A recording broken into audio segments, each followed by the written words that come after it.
시청자 여러분 안녕하세요. 고피스 빌딩TV 무쌤입니다. 반갑습니다. 오늘은 멀리 평택에서 물건을 소개해드립니다. 소액으로도 투자가 가능한 꼬마 빌딩을 소개해드리겠습니다. 평택역에서 가까운 빌딩으로 주변에는 평택경찰서, 평택우체국 등 관공서 밀집 지역에 위치한 수익률 좋은 빌딩입니다.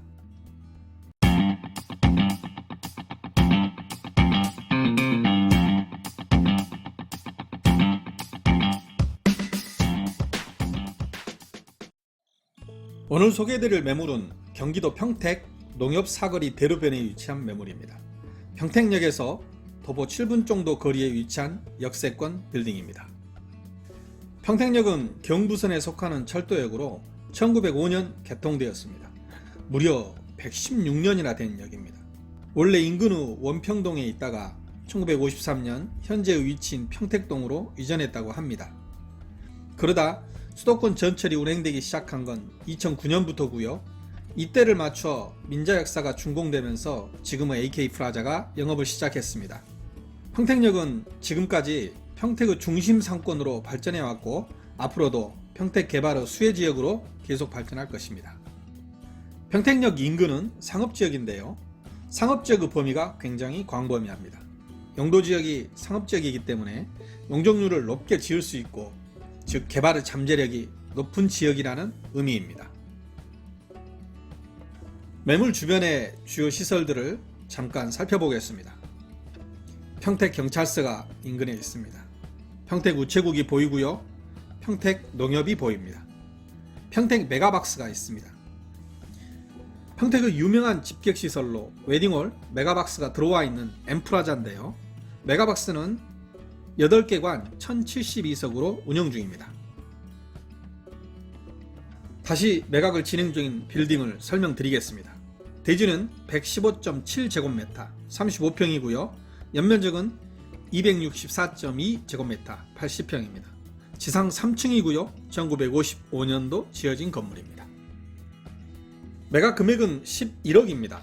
보증금은 4천만원 정도고요. 월세는 510만원입니다. 순수 수익률은 5.77%입니다. 다만 한 가지 아쉬운 점은 현재 1층이 공실 상태라는 점인데요. 직전까지만 해도 보증금 3천에 월세 300만원을 무난히 받던 자리였습니다. 광장 대로변 신호등 앞이라 위치가 굉장히 좋은 편이고 따라서 임대료가 높은 편입니다. 승강기는 없습니다. 내부 계단을 보고 계십니다. 빌딩의 왼쪽은 평택역까지 이어지는 도로변이고 오른쪽은 평택역까지 이어지는 골목 상권인데요. 이면의 상권을 보시면 상가 구성이 잘 되어 있습니다. 유흥 소비 상권의 전형적인 모습을 보여주고 있습니다. 이상으로 평택역 농협사거리 대로변 꼬마 빌딩에 대한 소개를 마치겠습니다. 마지막으로 평택이라는 도시가 갖는 부동산 투자 포인트에 대해서 개괄적인 내용과 평택역 역세권 개발에 관한 내용을 보시면서 영상을 마치도록 하겠습니다. 감사합니다.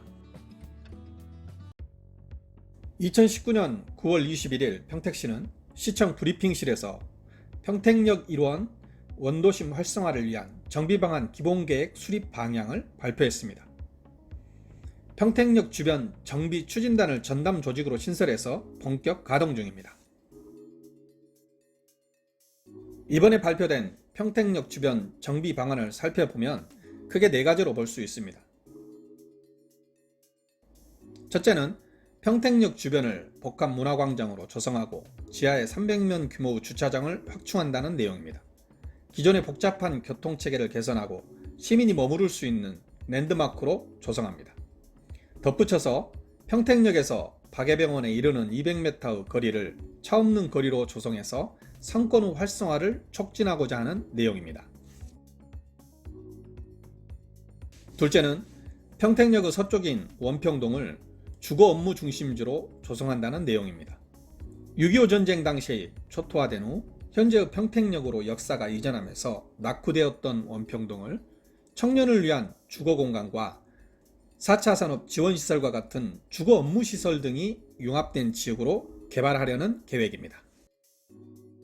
셋째는 3리로 불리는 성매매 집결지의 기능전환 사업입니다. 종사자들을 대상으로 상담소와 직업훈련 자활 프로그램을 운영하는 것 외에도 행정규제책을 통해 성매매 집결지의 빠른 기능 전환과 개발을 진행하고자 하는 내용입니다. 평택시와 경찰, 소방은 2021년 5월 유관기관 회의를 개최하고 협의체를 구성, 성매매 집결지에 대한 대대적인 위반 단속을 실시하는 등 철거를 위한 본격 드라이브를 가동할 방침을 확정했습니다. 넷째는 평택 시외버스 터미널 이전입니다. 1980년 지어져서 협소하고 노후화된 시외버스 터미널을 이전하고 교통 편의를 증진하고자 하는 내용입니다. 버스터미널 이전은 기존 여객터미널 사업자와의 협의, 교통의 접근성, 대체 집객시설 계획 등을 종합적으로 고려하여 추진할 계획입니다. 이에 덧붙여서 기존에 진행 중인 고평지구 도시개발 사업과 통복지구 도시개발 사업을 들 수 있습니다. 고평지구는 고평동 1원 15만 6,483제곱미터 규모 민간 사업지구로 약 1,400세대 3,640명의 인구를 목표로 하고 있으며 SK건설이 추진 중입니다. 통복지구는 통복동 세계동 1원 5만 4,978제곱미터 규모 사업으로 270세대 729명을 목표로 하고 있습니다. 중국과의 무역 의존도가 심화되면서 환태평양 시대에서 환황해권 시대로 시대 흐름이 바뀌어졌고 숨막히는 국제정세 속에서 실리를 위해서는 줄타기 외교와 무역을 할 수밖에 없다고 합니다. 어쨌든 환황해권 시대의 핵심 도시인 평택의 지역적, 경제적 입지 요소는 더욱 중요해지고 있습니다. 이상으로 평택의 부동산 투자 포인트에 관해서 간략하게 살펴보았습니다. 구독하시면 수시로 업데이트되는 매물 정보를 손쉽게 확인하실 수 있습니다. 구독과 좋아요, 알림 설정까지 꼭 부탁드립니다. 시청해주셔서 진심으로 감사드립니다. 부동산 관련 문의를 하실 때, 매물을 의뢰하시고 매수를 의뢰하실 때 언제 어디서나 꽃피스 빌딩을 불러주세요.